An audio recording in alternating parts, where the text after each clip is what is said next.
200幾個銀河集團屬下娛樂場嘅員工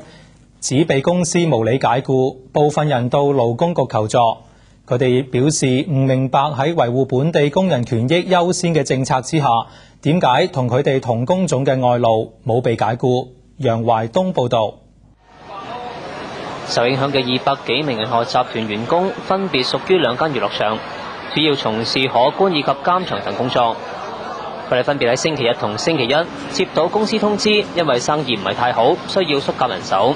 要求佢哋簽下裁員或者自動離職嘅同意書，亦會依法作出賠償。但係受影響嘅員工表示，有同佢哋不同職銜嘅外勞做佢哋同樣嘅工作，認為係因為有過界勞工嘅存在，令佢哋被無理解僱。外勞同我哋做嘅嘢基本上都差唔多，但係點解佢哋仲可以喺度，而我哋要俾佢哋隔走咧？咁呢個就係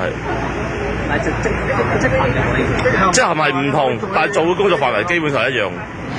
協助佢哋到勞工局求助嘅團體表示，過去已經收到有唔少娛樂場職員嘅反映，有過界勞工嘅存在，但認為政府一直冇主動調查處理。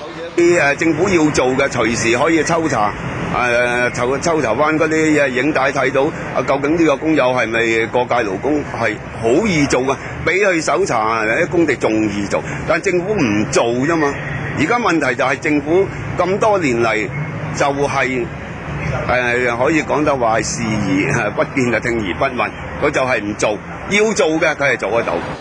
而另一個協助嘅團體就表示，稍後會聯合被解僱嘅員工，要求約見經濟財政司司長譚伯源，要求財政司司長出嚟同我哋對話，如何去解決嗰個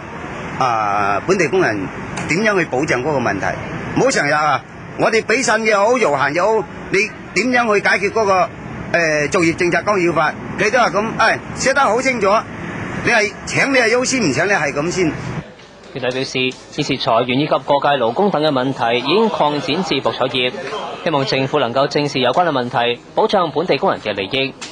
澳門電視台記者楊懷東報道。